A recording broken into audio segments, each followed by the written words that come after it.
Good evening and welcome to the Drive at 5 on the IntellectualRadio.com/iHeart radio station. I'm your host, Roman. We have a great show planned for you today. Please don't forget to stay tuned to IntellectualRadio.com/iHeart radio station for Warriors Talk at 6 p.m.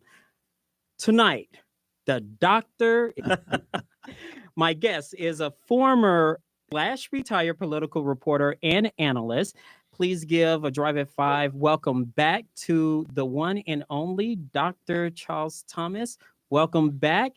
Now, let me You sound like Willie Wilson. Doctor? There's a disclaimer. Must get this across. The views that are expressed on IntellectualRadio.com/iHeart radio station are not the opinions of iHeart and IntellectualRadio.com radio stations, including management and executives on Intellectual Radio and iHeart radio stations that were mentioned before. Again, the views that expressed on IntellectualRadio.com/iHeart radio stations are not the opinions of Intellectual Radio and iHeart radio station. There is a lot to get to today, Doctor. First and foremost, my first question is crime. Crime is up in all areas, including downtown. Do you think the mayor dropped the ball on crime in Chicago? Well, it's happening. And I think what's different about downtown is that it's happening there as well as it has always happened in the neighborhoods. And I think that's a big difference. I mean, downtown is Chicago's economic engine. So there's tremendous concern about that. And I think that concern is a weight on this mayor because the resurgent crime happened on her. Now, was it all her fault? Of course not. There's been this pandemic and there's been this tremendous political shift in the United States. And this new concern about police misconduct, which I think has caused the police to back off and not be as proactive as perhaps they once were. And I think that all comes together. And the mayor, of course, being the political leader of the city, is going to have to suffer that. She's going to have to be accountable for it because she, like other mayors around the country, big city mayors, she hasn't been able to bring it under control. Do you also think the mayor waited too late to come up with a plan in order to curb crime? Do you What think plan? What plan? She says she has a plan. Well, what is it? I mean, I don't think anybody can see any evidence of it. One thing we don't see, first, let me explain. I live downtown, and I've lived downtown in all the years that I've lived in Chicago. I have lived downtown from the what they call the East Side all the way to the West Loop. I've never lived really north, but in that corridor along Madison Street, I would say yes. And I don't see a plan. I don't see very many police officers at all.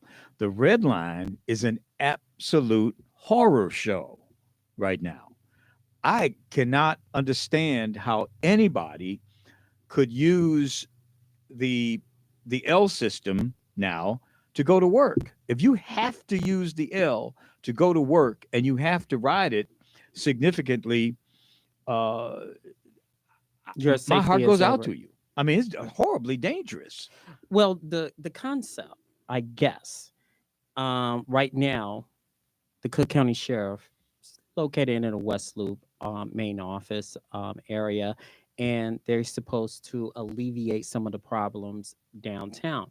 Do you think that will help with the red line situation, the green line situation? What do I think about that? The Yeah. sheriff and his announcement? Yes. That's pure politics. He's running for re-election, and he's doing what he has to do to convince the public that he's doing something. The sheriff, I never see sheriffs down there. I see an occasional blue and white Chicago police vehicle on patrol, but I don't see a lot of that. I see a lot of them parked with their lights flashing, but no officers in the cars themselves. The sheriff, the sheriff, I don't see where I don't see any down there on a regular basis. Now, keep in mind, I'm Do, not do, walking do around you looking do for you them. think it's a deterrent? Would it be a deterrent? Yeah. Just being there, just patrolling, they have to begin to actually deter. I mean, they're going to have to preempt some of the activity.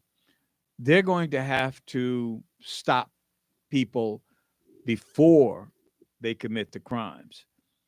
They're going to have to create an inhospitable environment for those Uh, who have an intent to commit there's the crime. however component. People will say if you do that, you're violating civil liberties. If you do that, there's more lawsuits. There's more. You're smiling. I'm There, smiling. Yeah, I'm smiling. there's more lawsuits, and we're back at square one. You say to that. More lawsuits? Yeah, more lawsuits. And If I if and the you're courts and saying the you're juries are going to uphold those lawsuits when the police are being proactive about stopping some of the criminal activity that's going on. If they see a car on the street and it's got two guys in it and they follow it for a while, they run the plate. but it's profiling. Profiling, that's what cops do. They profile. That's what cops who are trying to preempt crime have to do in order to stop the crime from happening before it happens. They have to.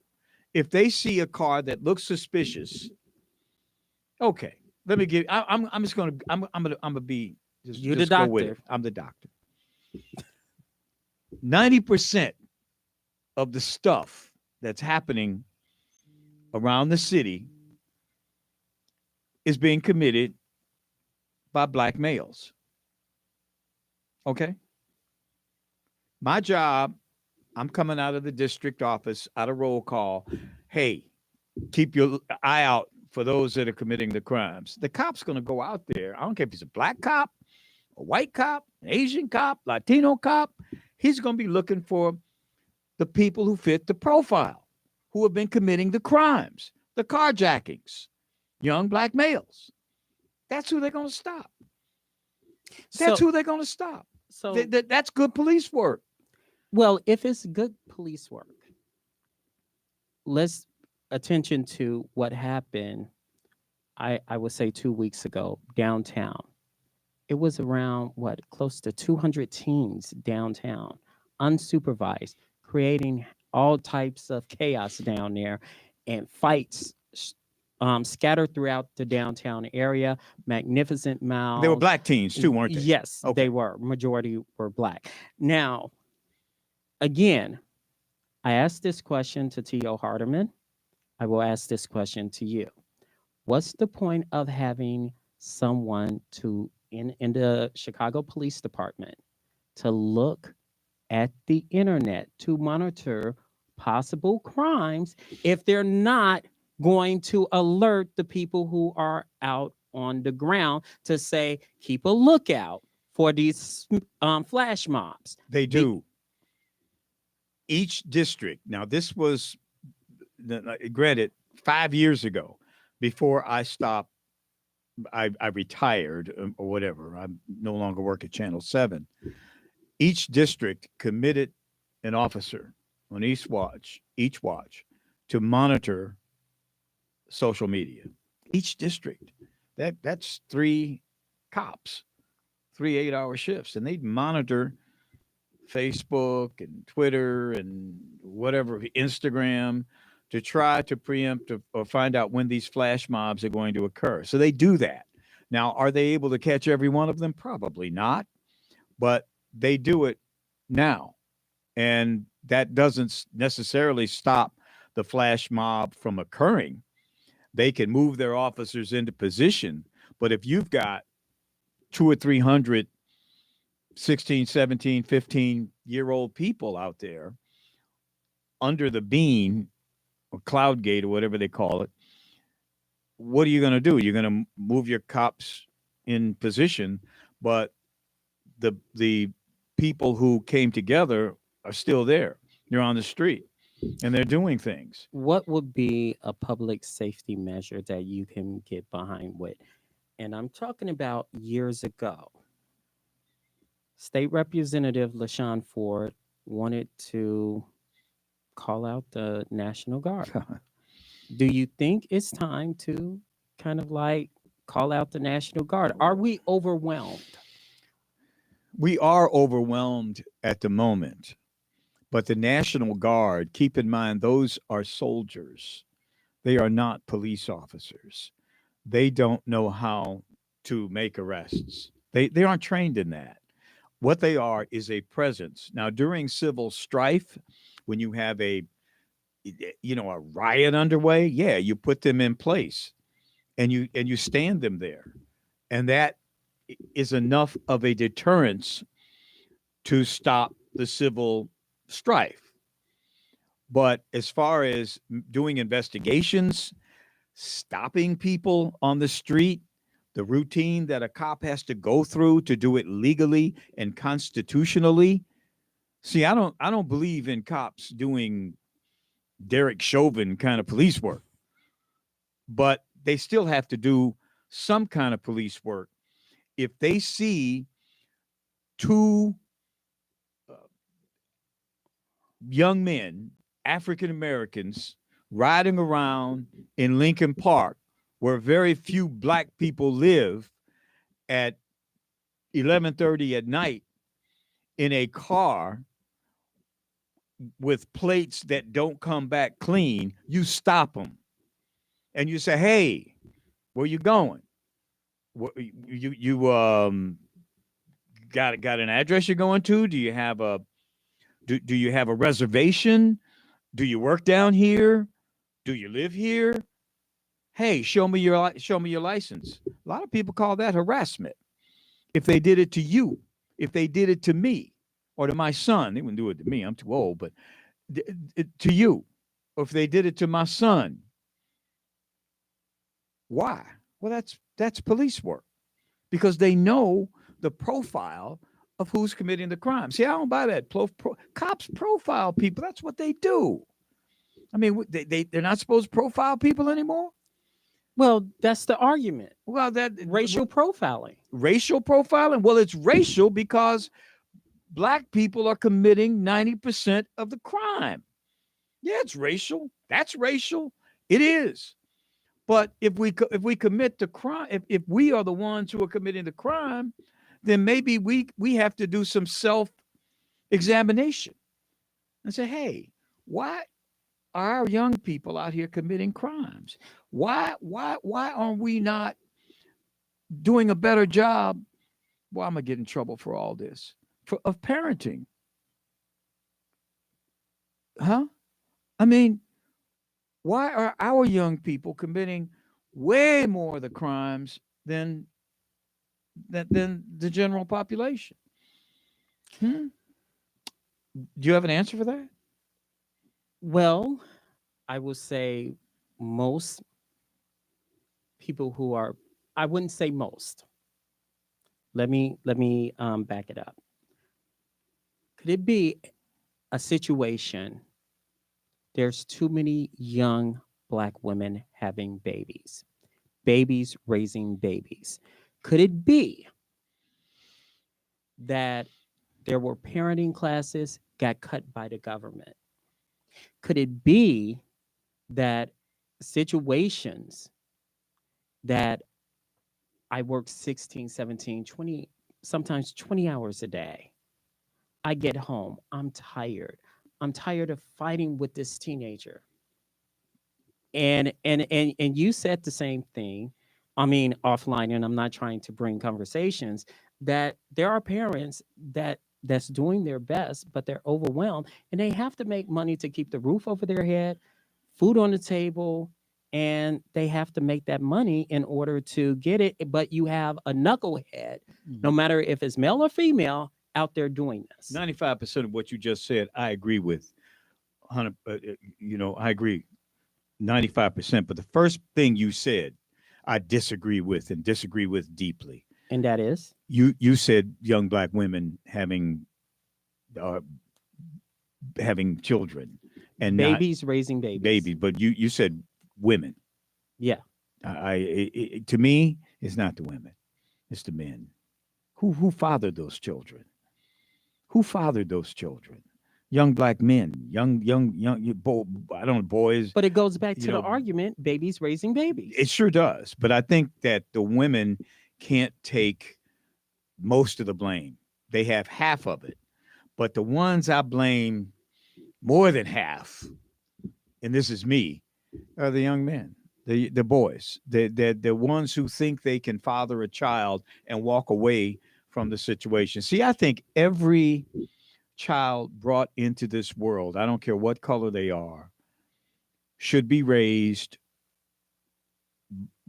by their biological mother and biological father. And when I say parented, raised, parented on a daily basis. On a daily But what basis. about stepdads? Well, forget stepdads. I don't want to hear about stepdads. They're important if you got to have one, but you should have had that biological father should be in your life every day. Now, a lot of when I say that I'm basically talking about a nuclear family, a biological mother, a biological father. They got together. They had a child. Each one, both of them should be in that child's life every day. Now, when we had families, right, nuclear families, that was not a problem. But now we have all this other stuff going on where we have the LBGTQ people now saying that you don't have to be this, you don't have to be this to be a mother, or you don't have to be this to be what? See, I'm old school. I believe that you'd solve most of these problems if you had that ideal situation. Now, I know it isn't going to work all the time. I mean, some parents die. I mean, that, but we have to get back to an ideal where we, every child brought into this world should be raised by its biological mother and biological father together. Well, there's the They might however component though. What if the situation is toxic? There's toxicity between the man and the woman. between a man and a Well, they should. woman. They should have. If it's that, it wasn't that toxic because they got together and You they have had the that honeymoon child. Look, period. man, Come I've been divorced in my life. I've been divorced. I mean, my children were gone by the time they had gone to school and left the home by the time I got divorced. So maybe that's a condition, but I was there. I was their father, and maybe you have a bad marriage, but that father has to be there on a daily basis with those children. but He has sometimes to the mother well, but that's her problem. That's her problem, and prevents the and father. that's her problem. And she shouldn't be. She should know better. She should know better than to do that because I'm familiar with situations like that. I've had those kinds of situations in my own family. Okay. I mean, hey, I'm not going to sit here and act like I'm holier than thou. I'm just looking at a problem. I mean, I've got a son and a daughter who are both very involved in their children's lives, but they're both single parents, right? But they're involved in those children's in their children's lives every day, and we're missing that. We're missing that. When that 13-year-old, what was it, guy on the kid on the north side who got shot and killed by the cop, the kid had a gun, Yes. 2:30 in the morning. Yes. I mean, everybody wants to blame the cop. Everybody wants to blame the cop who shot the kid. What about the kid's father? What about the kid's mother? He was out 2:30 in the morning at 13 years old with a gun. What about the adult who gave him the gun? And everybody wants to blame the cop. I mean, I'm sorry. I'm sorry. I'm coming at this from an entirely different perspective. I'm not doing the usual, liberal talking points. I'm not doing that. I'm done with that. I'm done with that. I'm not. No. No. You got to raise your kids. Getting back on track. Yeah, but we're on track. Stay with it. Yes, getting back on track. I know, but for time's sake, do you think Lori Lightfoot, the mayor, inexperience to govern, is showing off to the people in Chicago, like getting things done? Do you think her inexperience has something to do with it, of getting things done in the city of Chicago? You You know, got Lori Lightfoot's been around for a long time. She worked for the Daley administration during the 22 years he was mayor and in several different capacities. She knows city government. She knows it probably better than a lot of other people who ran against her in that very large field of candidates. She may have been one of the most uh, qualified in terms of background. I think she had, besides Prep Winkle at the time. she's more involved with city politics than Preckwinkle. City politics. I mean, Lori Lightfoot did a lot of different jobs for Richard M. Daley. Um, I think I think the pandemic certainly had a huge impact on her ability to run the government. I'll have to give her that, but that's about all you can really give her. I mean, I think she's offended a lot of people. She's used a lot of bad language. Her style has been more like an ineffective Donald Trump. She just did the Trump style. I mean, Trump, at least his policies, as we're finding out now, probably worked a lot better than his style. But Lori is just a Trump style and not much in the way of policy that's worked. Do you think Mayor Lightfoot is overwhelmed with problems in Chicago and just don't want to admit she needs assistance to fight crime in Chicago? The reason why I'm saying that, when you're a narcissist, and I hate to say it about her, but when you're a narcissist and you have this persona, you're on MSNBC, you're on CNN, and you got everything under control, but if you're here, it's not so pretty. Do you think it could be that? The same reason that a lot of people are going to be upset by what I was just saying to you about parenting, about taking responsibility for our young people. I think Lori Lightfoot is sensitive to the criticism that people or things that people are saying about me right now.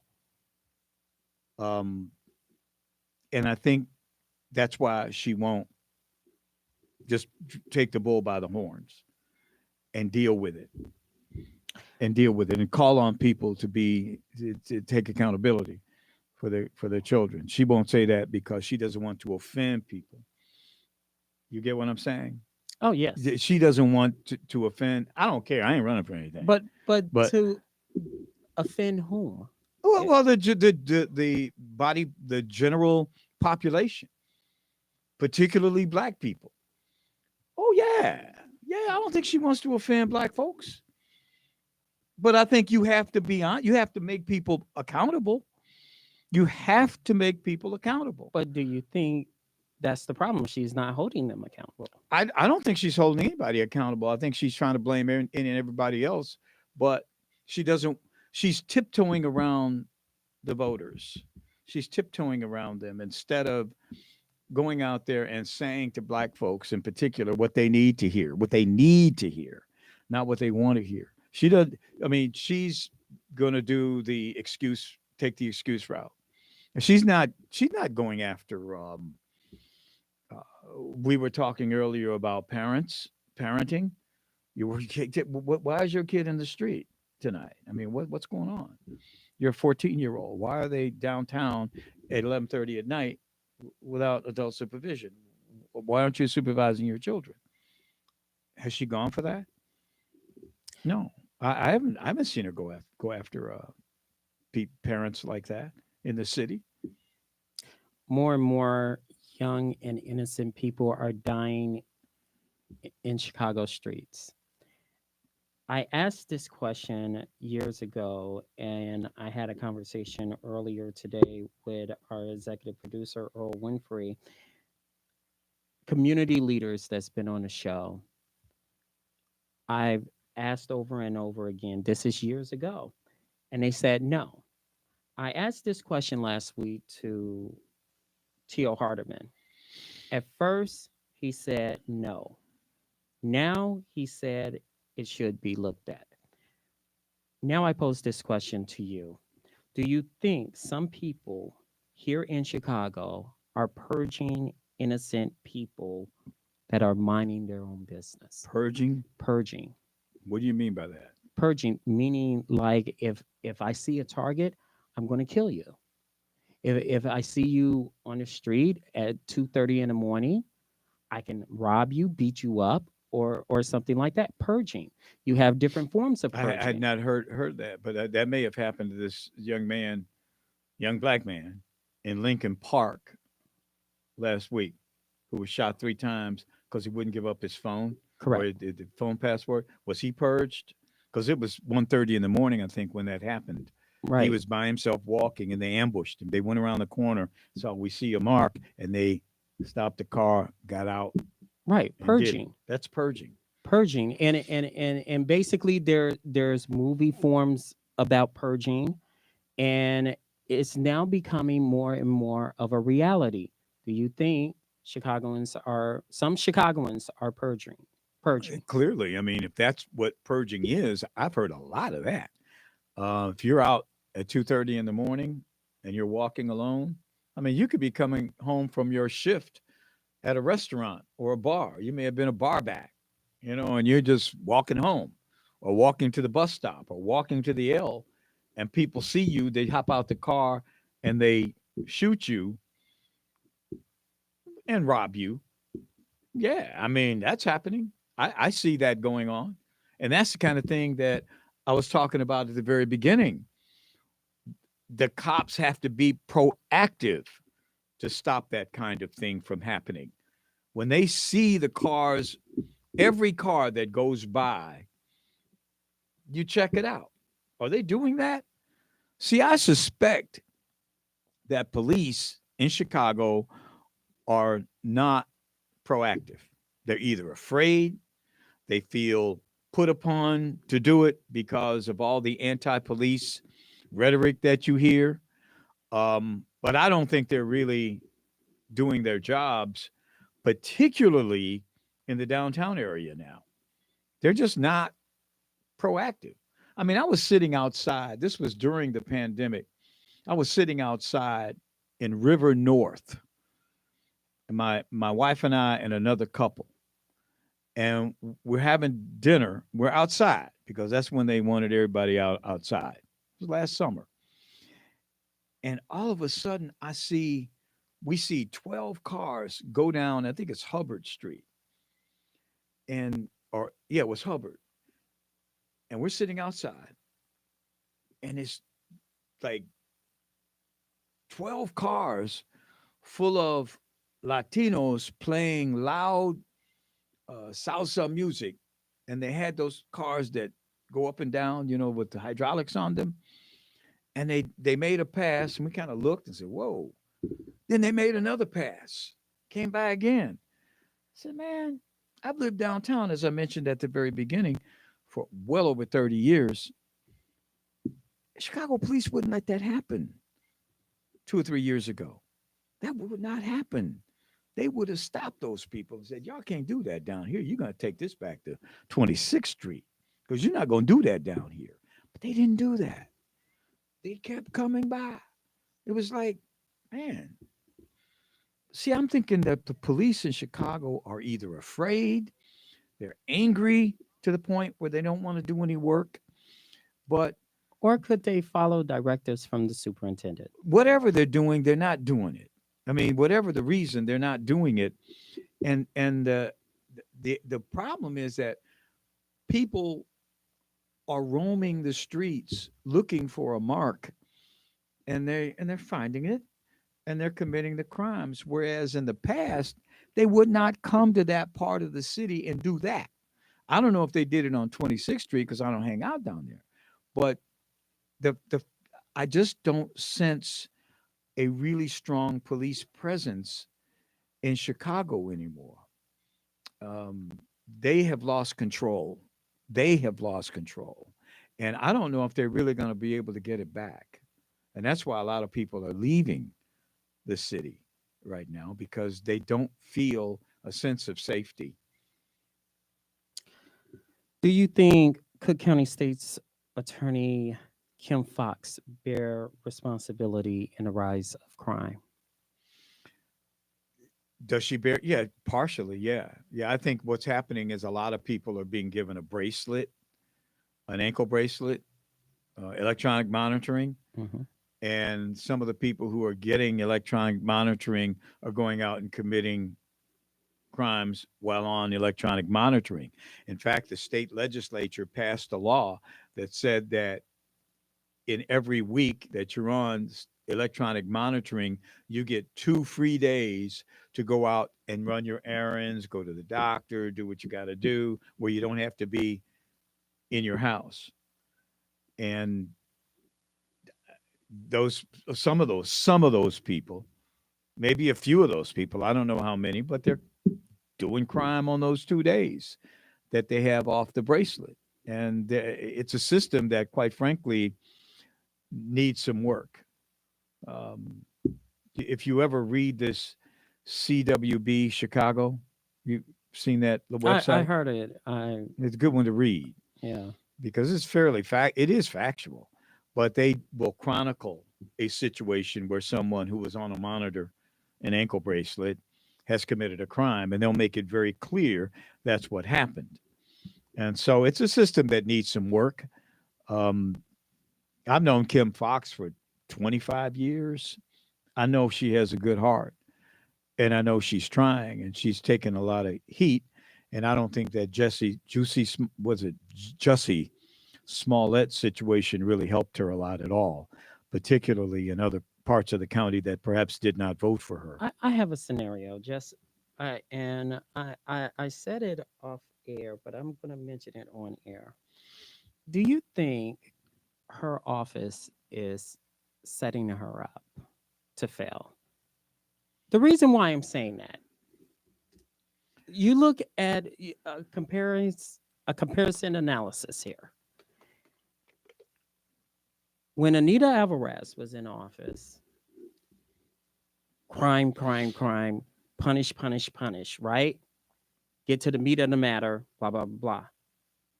This time it's like, oh, poor baby, just go outside and play type of situation. And I'm like, but this dude got a rap sheet a mile long.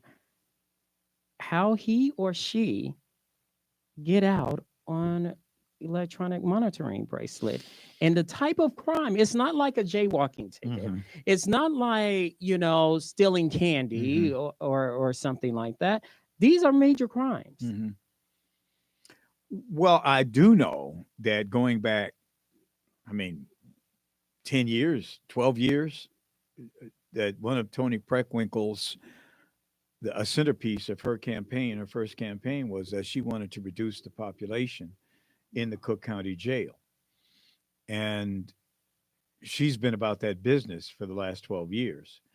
And to reduce population in the Cook County Jail, you got to have some cooperation from the state's attorney, and you have to have some cooperation from the criminal courts, Tim Evans. And I think she never really got that kind of cooperation from Anita Alvarez, but Kim Fox, having her political lineage, her political godmother, if you will, was Tony Preckwinkle. So she got cooperation from Kim Fox, and the population of the jail has decreased dramatically as more people are put on electronic bracelets as opposed to being locked up at 26th in California. And what I think, so it's just not Kim Fox. It's an entire philosophy about reducing the population of the jail because a lot of people were going to the jail and spending 3 to 5 years there before their trial ever came up. So this is more than just Kim Fox, and I think people need to look at Tony Preckwinkle as well as Kim Fox when they cast their ballots, if in fact they are dissatisfied with the situation. Also, if I can just say this, if I were to be arrested, and I've never been arrested before, I had a crime, or have convicted of a crime or whatever. If I got arrested for something nonviolent, stealing, and I got a bracelet, I'd be so happy. There was a situation that would put me on a bracelet at home as opposed to going in the Cook County Jail. So there are a lot of people on those electronic ankle monitors who should be on them and should have been on them.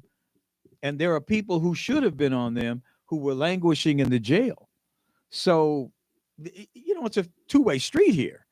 There are going to be mistakes made. And there have been some egregious mistakes on who's been let out of having to go to jail. But I don't want to condemn that part of it. There probably is a happy medium there. And whenever somebody slips through the cracks, people like those at CWB Chicago, I mean, they make a deal out of it, a huge deal out of it, because that person should not have slipped through the cracks. Is Chicagoans and local politicians hard on Mayor Lori Lightfoot? The reason I'm saying this is because she's a Black woman. She's openly gay. Are we giving her a fair shake? Because as you mentioned, she entered the office fighting a pandemic. Local aldermen did not support her for her run. And it's hard for her to maintain order in city hall meetings. Are we giving Mayor Lightfoot a fair shake? You remember that saying? Damn if you do, damn if you don't. No, it's the one that I don't know if it was the first Mayor Daley who said it, but somebody said it. Don't send me somebody nobody sent. Get it? Don't send me somebody nobody sent. Or don't send me nobody sent. Who sent Lori Lightfoot? I mean, where is her political lineage? Who's her political godfather, godmother? What is her political DNA? I said this before I stopped daily reporting, that I don't know that she has any political DNA. And I think that's hurt her quite a bit. You get what I mean? She doesn't have a political lineage. She doesn't have protectors. She's sort of out there on her own. Keep in mind that Lori Lightfoot won the first round in 2019 with only about 8% of the registered voters in Chicago. She won with, I think, 17, 18% of those who voted. But that turnout was such that she only had about 8% of the registered voters support her. So she didn't come into office with a lot of support. Now, she won the runoff overwhelmingly against Tony Preckwinkle, but that was the runoff. It was only Preckwinkle out there, and she was the sugar queen or whatever, Queen Sugar. She had the sugar tax and all that, and she had some issues. And I think Lori Lightfoot won every ward in the runoff. But in the beginning, she had a very small part of the electorate, and she used that very small part to get the 17, 18% she needed to get into the runoff. And it can be argued that the gay community was solid behind her. The LGBTQ community was solid behind her because she did not win the black vote in the first round. Willie Wilson did, and Tony Preckwinkle did, but not Lori Lightfoot. She used the LBGTQ community. She kept that together and some North Side, Lakeside, Lakefront liberals, as they called them, and she was able to get into the runoff. Do you think, to me, it seems like where was this challenge or this energy? Mayor Daley has something to blame for what's going on currently. Rahm Emanuel has something to do with this. And we're putting all the blame on Mayor Lightfoot. Why why all of a sudden we're got these big cojones and just say it's you, it's you, it's you, instead of Mayor Daley has something to do with it. Rahm Emanuel has something. Absolutely. Why we're just pointing the finger at Because her? she's the mayor. She's the mayor. And I think what I just said about her really not having a groundswell of support at the very beginning of her campaign, I think it's coming back. The chickens are coming home to roost, as Malcolm once said, that she doesn't have that kind of original support that you'd think a mayor would have because there were 14 candidates in that race or however many. She only had a small portion. She got her silo out, right? She got all those in her silo out to vote better than the other, was it 15, 14, 12, 15 candidates, whatever, however many it was. She did the best job among all those people. For timing's sake, I have to ask this question. Do you think Mayor Lightfoot deserves a second term as mayor? Given the fact she does not have a good relationship with local aldermen, she curses at them, as you mentioned. She even said, and I quote, she has the biggest D in Chicago if she is challenged by someone. Your thoughts on Mayor Lightfoot deserving a second chance in Chicago? Does she deserve a second Does chance? she deserve a second No, chance? because I Why? think I think the city is chaos right now. Politically, I think her style, what you just said about her, what is they call her, phallus maximus or whatever. Yeah. She all that Trump style that she has of saying things like that. She hasn't shown leadership in that regard. Uh, again, the crime situation is out of control. Politically, I can't think of anything. Economic development. I mean, the pandemic certainly stalled a lot of that. People are leaving the city. Um, no, I mean, she doesn't deserve it, but will she get it? Would I vote for her? Depends on who she's running against. Well, that brings me to this question. In the upcoming election, you have Dr. Willie Wilson, Alderman Lopez, Alderman Sawyer, and other potential candidates running for mayor. What is your take on how the race is shaping up for the next Chicago mayor? Or you think Chicago will ride it out with Mayor Lightfoot? Again, it depends on who she's running against. As far as Willie Wilson is concerned, I think Willie Wilson is, he won all the black wards, the predominantly black wards in 2019. He could do that again, certainly. I don't know that Willie has the kind of support that he'll need on the north side and in the Latino community if he should run again. It's just, the one thing that I have been saying for the last 10 years is that the demographics of Chicago have changed dramatically since the year 2000.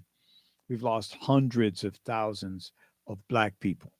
And it's the black middle class, the voters. The voters are the ones who are going to the south suburbs and the west suburbs, not those who those on the low end of the spectrum who generally don't vote in the same numbers as the black middle class.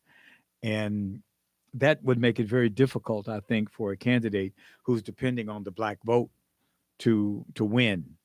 You're going But to have to cross over. in saying that, there is this increase. We had discussions when you was here offline, and I still stand by it. Do you really think that The Africans are the new Hispanics in Chicago.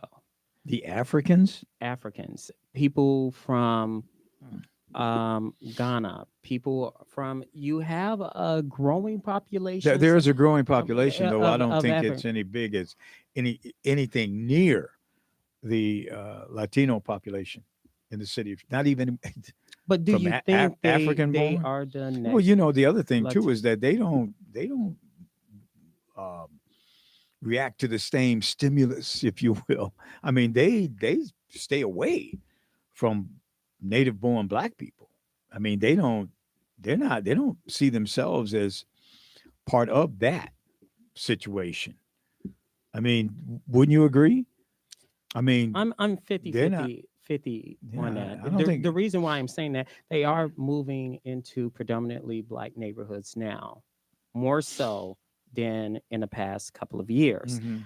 I will also say that there's still apprehension, but it is growing economically convenient for them to move into the African American community. There are more that's under the radar that's coming out. So what I'm saying is they're working, and again, there's an economic component called the black component that I tell any CEO that it's not necessarily what you see in black and white, because some black people, if not majority, get paid in cash, and they are part of that population that gets in Mhm. paid in cash and don't report nothing. Yeah, you make a point. Um, Particularly, a lot of Jamaicans, Haitians, uh, would be included Hmm. in the numbers that you mentioned. Yes. Yeah, those numbers are going up. I don't know though that they have the same uh, historical uh, basis that I have and you have, that we share historically.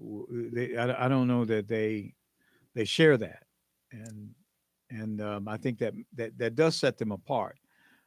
I speak to people who drive cabs quite a bit, because I like to start a conversation.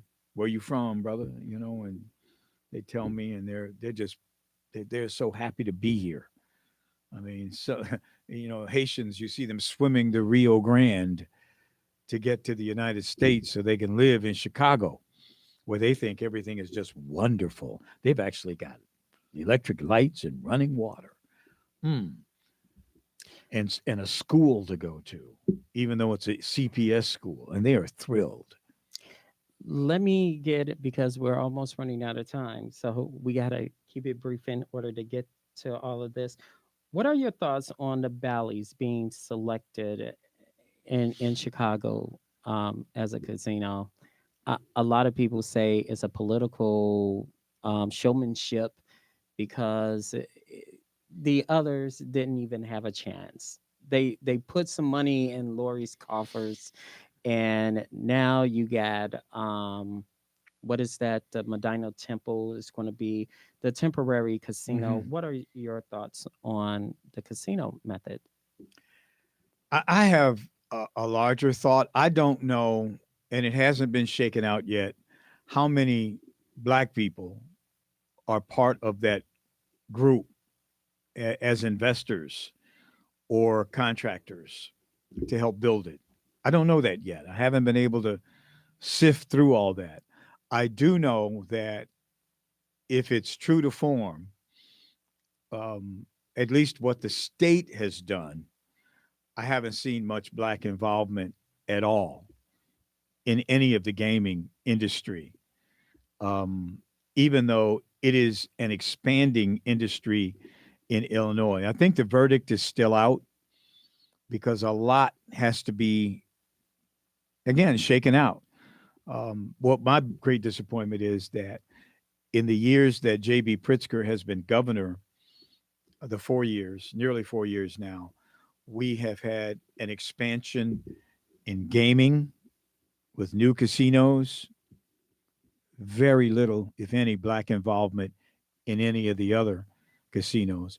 We've had cannabis just go crazy. There's a cannabis store, it seemed, in every corner except in the black community. Have you noticed that? You don't see any cannabis stores around the But way. I don't fault that. Well, But it's a huge industry, though. but Billion-dollar but yeah, but industry. let me jump in here because I think um I I think it's a political ploy because he's putting a freeze on gas pumps tax and grocery tax and a lot of people think it's a political stunt. Who? Pritzker, starting in July, that's what he's going to do: put a freeze on grocery tax and the gas pump tax. Mm-hmm. Now, by me saying that, I really don't necessarily. This is just my opinion. Don't necessarily fault the governor. I fault the alderman and the lieutenant governor. Ooh. The reason why, and hear me out, they didn't read the plan. The plan clearly says, and I'm sorry to do this. Where's the black folks in this? Not one question. And they had to send the lieutenant governor to explain to the alderman after everything was voted what they agreed to. And now they have to backtrack. And here's the other thing. She lied to them. Who? This the The lieutenant governor? super, yeah, she The lied to lieutenant them. governor? Yeah, she went around. She went to key strategic areas. She didn't go to the heart of what we all call. I hate to say this word, but you know, uh, the hood. She didn't go to that part. She Mhm. went to strategic regentrification areas. Well, it's your. I mean, you talk about black folks didn't get anything out of that. The governor was the one who shepherded that through. He was the one who And pushed it. and, and He sorry was the to one sorry who to said interrupt. he used the word equity all the time as he talked about it. He used that word repeatedly, But if they didn't equity. know what it means, there's a thesaurus. Well, If but if who, if, who if, are if these people? but Who are these people?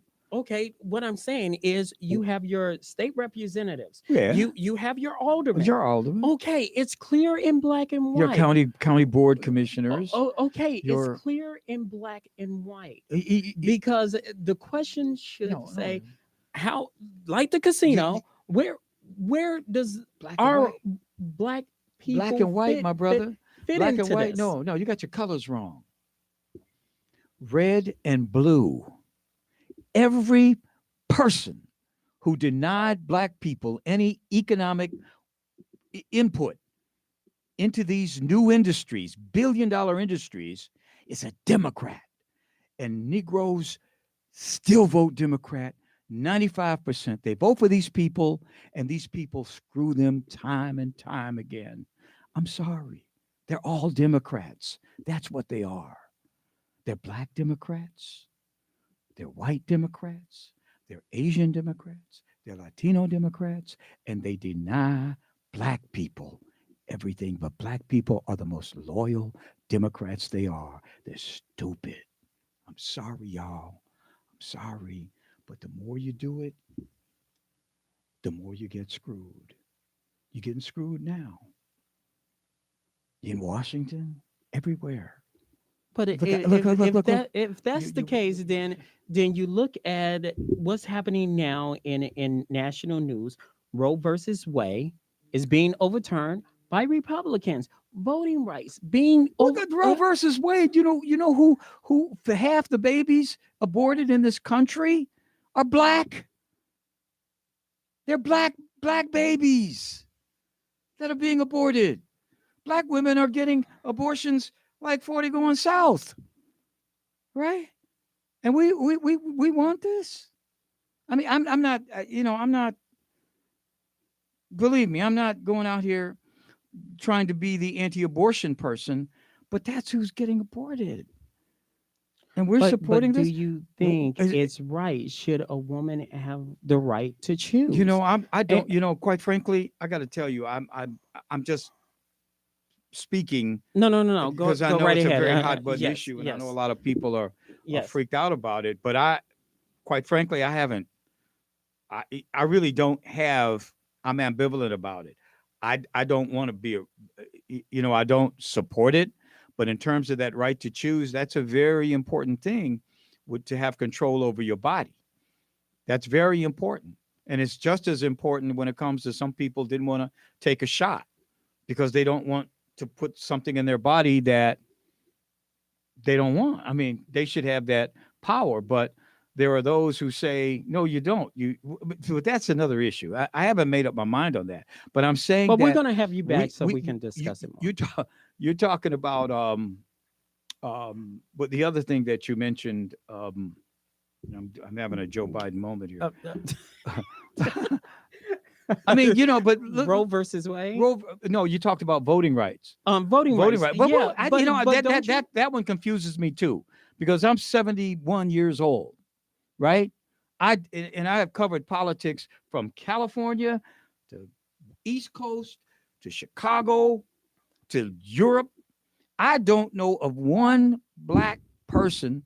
I have never met one black person who had their right to vote either denied or challenged in all the years. So I'm really wondering what this whole voting rights thing is really about. But don't you think it's under assault? No, I don't know where it is. You got to show me some evidence. I'm from Missouri, literally. You got to show me where someone had their right to vote denied. I don't care who it is, who's black. Do you know anybody?